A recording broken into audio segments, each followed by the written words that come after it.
Thanks for listening to Fluff and Crunch, where we talk about the connection and sometimes disconnect between system, setting, and story in tabletop RPGs.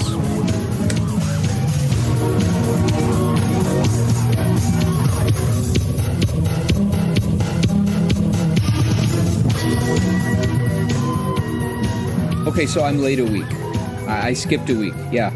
I'm not going to go into the details why. Man, it's tough running these things by yourself, but there are lots of people who do these by themselves and they stick to their schedule, so I got to work on that. Anyway, thank you for listening. Thank you for watching. Make sure to subscribe. Make sure to like, leave comments, get involved in the conversation. Join the Discord. All the links for those are in the notes below. If you're listening on the pod, they're there as well in the show notes. Now, over the last couple of weeks, I have been talking about how to run your best game, or also how to play your best game, how to have your best game. And I've touched on a few things already. So if you haven't watched those or listened, I suggest you go back and do so. One of the things, though, that I have talked about, I said I'm going to do, is give some advice on how to learn the rules. And when I say learn the rules, I mean that you understand them, you remember them, and you can recall them at the table with such a degree of speed and accuracy that you never need to turn to a book or a resource. I'm going to go on a little bit of a tirade here before I get into the hows.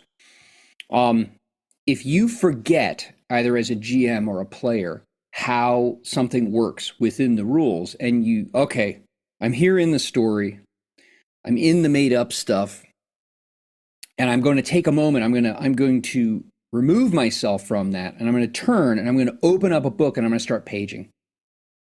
And that, it drains the energy from the table. Especially if you're in like a tense moment in the story, it takes the foot off the gas pedal, and it also then encourages other people potentially to check out for a moment, or worse, then you started like the dreaded rules debate or rules discussion, and the story goes out the window. The tension of what was going on, the excitement dissipates quickly, and then you have to wait. Where were we? Okay, let's get back to it. And when you bog yourself down in looking up and discussing and thinking about rules, you take yourself away from the story and the characters, and you're just focusing on the game. And I think that then takes away from the moment. So it's way worse, I think, if you start like paging through like a digital resource or something, because then there's always the temptation to check something. You get a notification and all of a sudden you're on social media or something like that. So the goal in this is that, but when I say know the rules, I mean that you understand them and you retain them and you are able to recall them and put them to use in such a manner, to such a degree of proficiency and consistency, that you don't ever have to look in the rules. That's not perfect. And I'll come around at the end as to like, well, what do you do when you don't remember or something? But that's the goal in mind. And honestly, that should be your goal. Who wants to spend their time at the table with their friends, with their nose in a book, trying to dicker around with rules? I just can't see where you would want to do that. I'm not I don't really get into super duper crunchy systems, although I probably get into more crunchy systems than I think I do. But I do enjoy reading and thinking about rules. Like I do enjoy reading different games that seek to model things and see like, oh, this is really fascinating how the designers model this, that, or the whatever. And then another designer tries to go after the same kind of thing and they go about it in a different manner. I find that interesting, but that's an interesting read and thought process for me. That's not something I want to sit around and do with my friends. So again, the goal, no rules references, no page turning, nothing like that. So here's what you need to do in order to know the rules. And this is going to take some effort, okay? But the effort is worth it. It's like exercise, all right? It's like anything else. If you put effort into it, the effort pays off. And over a period of time, you get back more than you put in. This effort is an investment, okay? So this is an investment in your best game, or a really great game at least. So here's the first thing you want to do. Let's say you have a new rule book, Or let's go with that. Let's go with the real boilerplate. You're not getting into the game unless you read the rules in some way, shape, or form, really. And don't trust people just telling you the rules. You actually want to know them yourself. So you get a new game. All right. You hear about some terrific game. Oh, this is really great. I'm going to go out and buy it. You go out and buy it. And now you're tasked with reading the rules to understand them, whether you're going to run it or play it. And most people are going to sit down and do the logical thing and start reading. And you'll probably open the thing up and you'll maybe scan over the table of contents, and you'll maybe read the introduction, and you'll read that, what is a role-playing game? And maybe you'll just say, okay, I don't need this. And you'll skip over that. And then you'll start reading, whatever pieces are most interesting to you. Maybe there's an opening chapter about the core mechanic, or maybe in like the olden days of Vampire the Masquerade, there's like pages upon pages of just world fluff and tone setting. Whatever you do, you're going to approach the book in the way that seems normal to you, and you're going to read it. Okay, here's what I recommend, right? You have this new rule book. What you do before reading it is you open the thing up and you first scan the table of contents. You scan the entire table of contents. You don't just glance at it, you scan over it. Take a finger, run it over the talk, line by line, or at least section by section. Get in the back of your mind a sense of what is in the book, where it is in the book, at least not necessarily specific page numbers, but sequence. Like where does the chapter on vehicles show up versus the chapter on equipment, or are they combined? Whatever.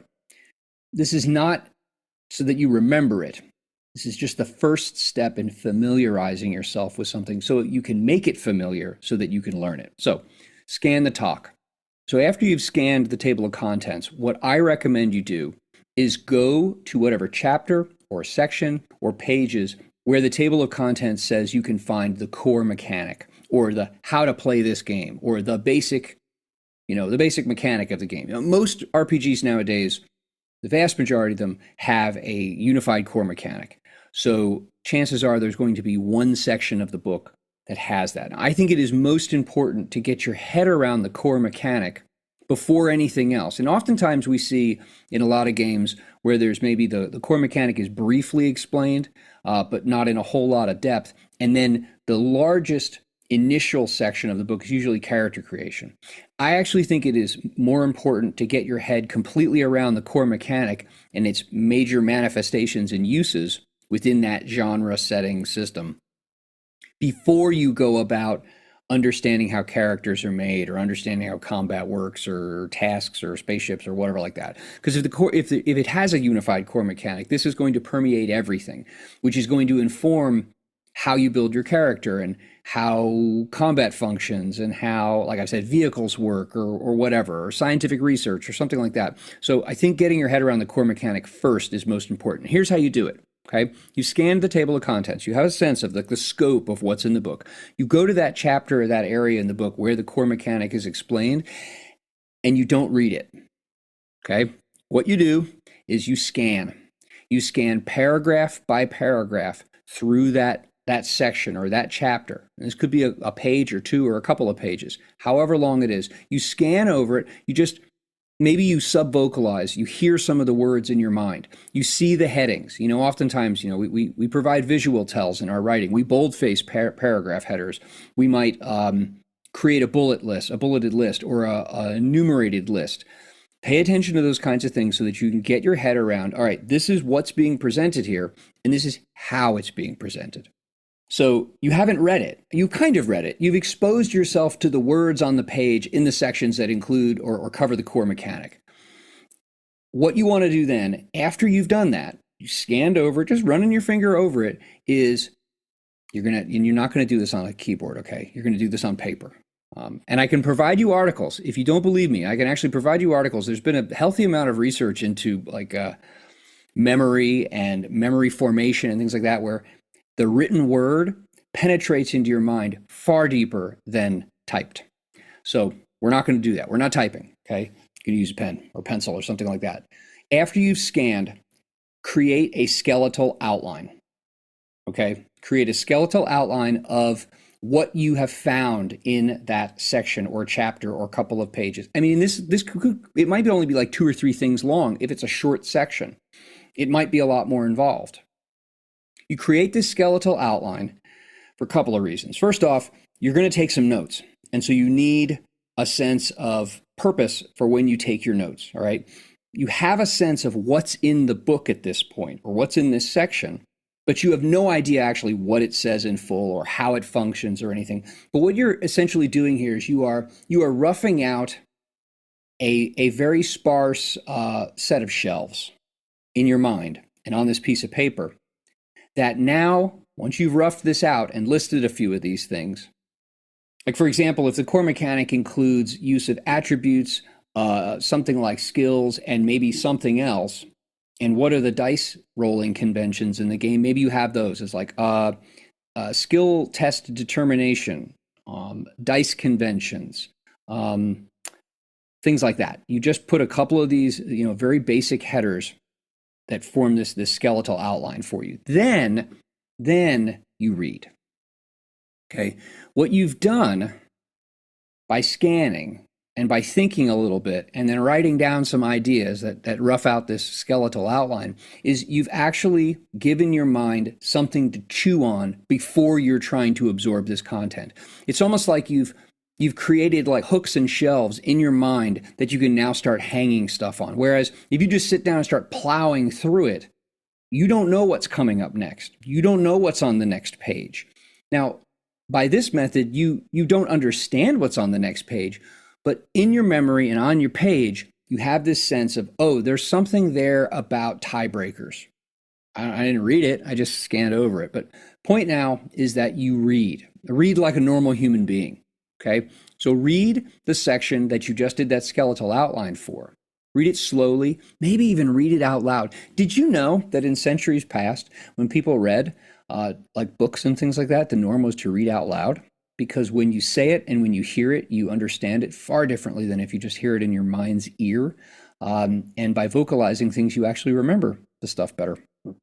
So if you want to do that, you have my permission to read out loud. But if not, if you want to be a contemporary normie and not read out loud, then don't. But read the whole thing as a normal human being would.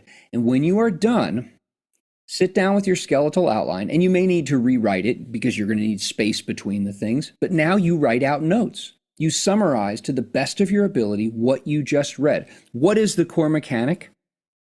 How is it determined? Is it just a binary pass-fail? Is it degrees of? Whatever, whatever game it is. The point here is that you've done a little bit of scanning, pre-reading, you want to call it that. You've then read. Now, right after you're done with reading, write notes.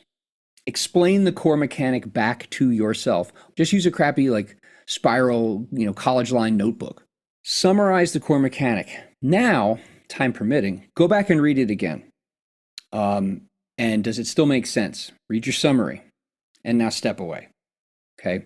Give your mind a little bit of time to rest. If you want to go read some of the fluff, if there's cool setting information or something like that, other pieces of it, or you're still not feeling like you're feeling mentally fresh, go read another section. But I wouldn't read more rules stuff until you're absolutely rock solid on the core mechanic. Okay. If you have to take a break or go do something else or whatever, when you come back, read your notes again and then scan over and maybe a little more of a close scan of the rules that are written on those pages. The key here is that you are acting on the information in that book in different ways. You are scanning it, you're thinking about it, so you can write down bits and pieces of it. You then go read it. You then summarize it in your own words. You go then back and read it to make sure that you didn't lose any fidelity with the written and your summary. Okay, after you've done this and you are confident, you're like, I get it. Then really condense that core mechanic down onto a 3x5 card, because that's the only thing you're going to use at the table. If you must refer, if there's some piece of it, like maybe, I ran Shadow Dark this last weekend, and this is only the second time I've run the game. And so I had printed out the 4 difficulty numbers, 9, 12, 15, 18. Oh yeah, I remember them now. Whoa, what a concept. Because I did not want to have to open the book and look for them, and I don't have a screen. So I wanted those things ready to rock. So put them on a 3x5 card. Make yourself a 3x5 card. Now, think about this.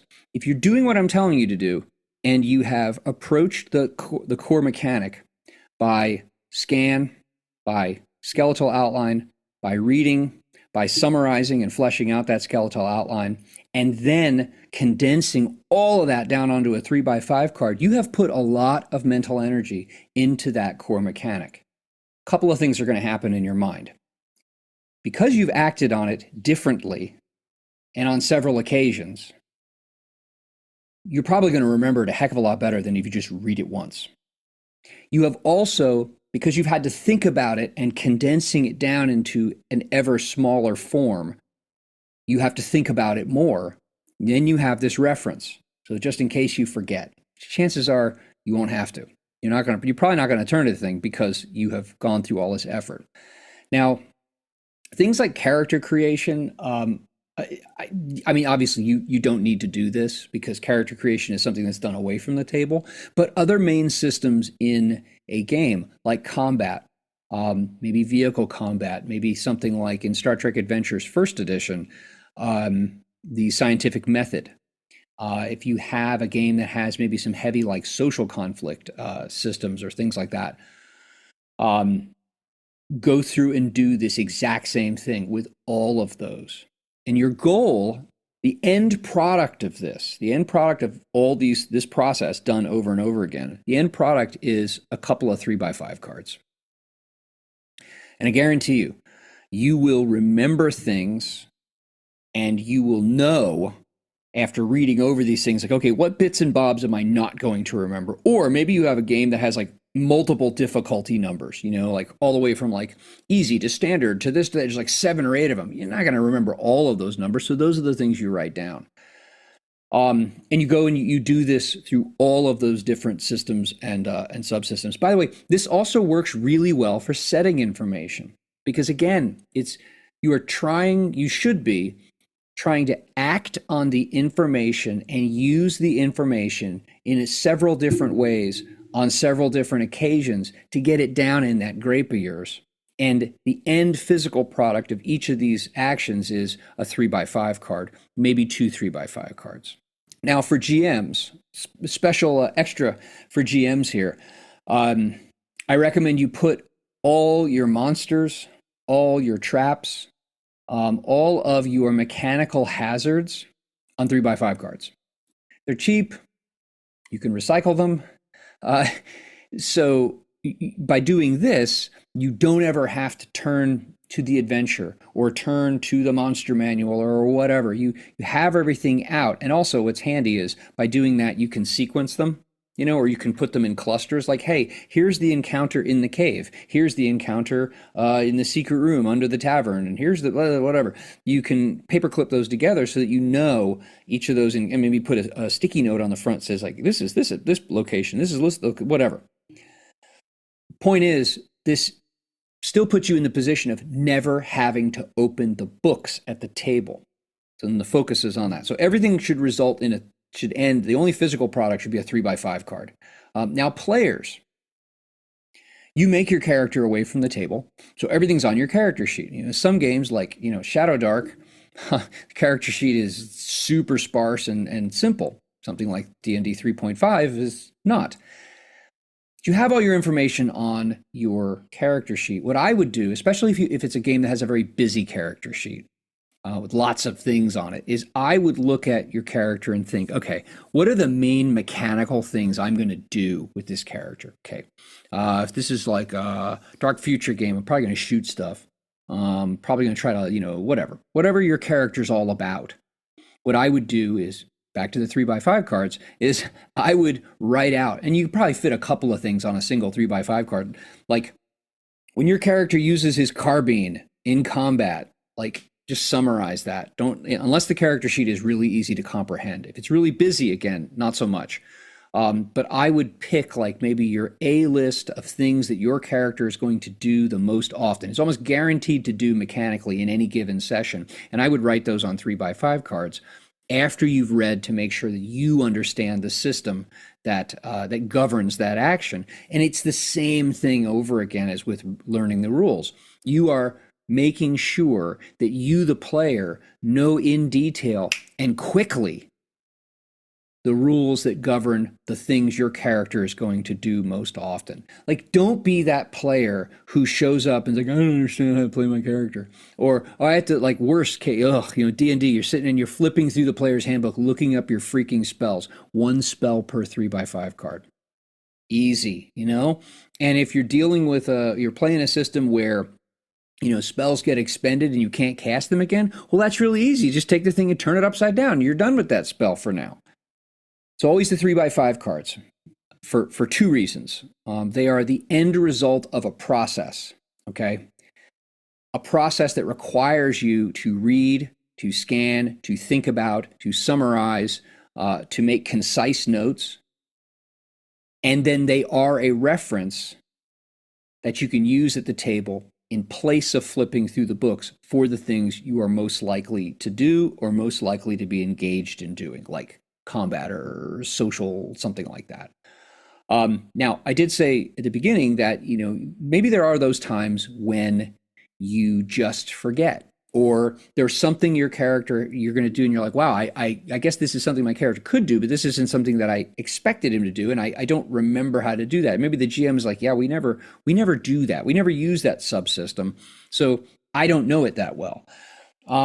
My suggestion is make a ruling. Don't open the book. Seriously. Think about this.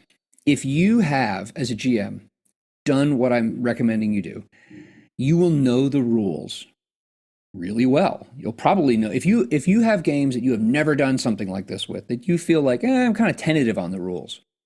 Or especially if you're a newer GM, and I so many GMs, they get so nervous over adjudication of the rules.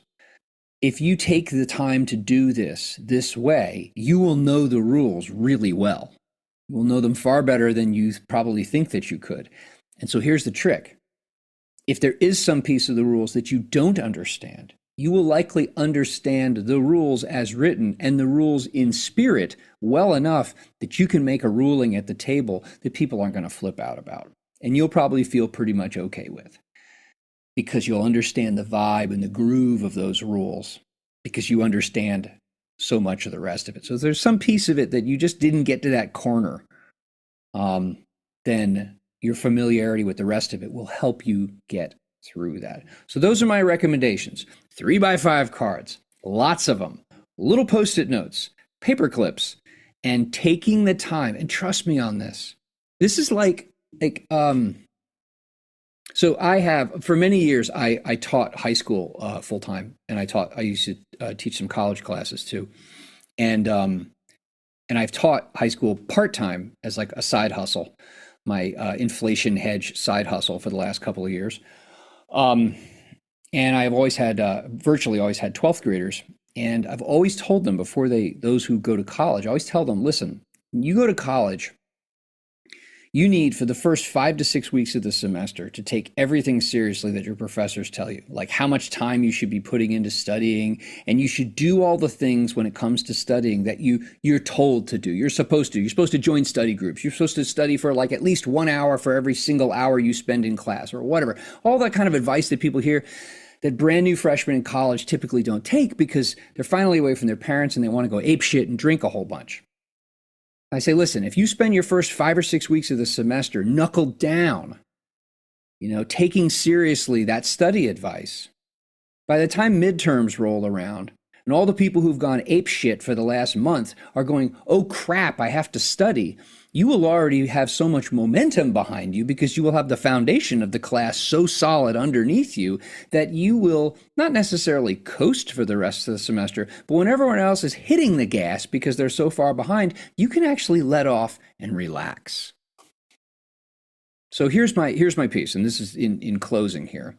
If you really want to have a good game, you've got to have engagement, and you've got to have attentiveness and all the things that I've talked about so far in the other episodes in this series, but you also have to know the rules. I mean, it is a game. And in order to access the story and the characters in full, you have to actually, you have to know the rules well enough that you don't have to think about the rules. But in order to do that, you have to put in some effort on the front end. And I guarantee you, if you put in this kind of effort, you have these little references on 3x5 cards, the rules will recede into the background because you will be able to use them fluently, and they will not get in the way of the story. And you will not have to drain the energy from the table by flipping through books. I promise you, it will work. If you have any other tips for how to learn things and remember them, drop the comments in the notes. And thanks for listening. Have a great week. Thank you, as always, for listening to Fluff and Crunch. You can join our Discord. You can subscribe to the podcast. You can subscribe to the YouTube channel, all through the links in the show notes. Thanks again. Have a great day. We look forward to talking with you.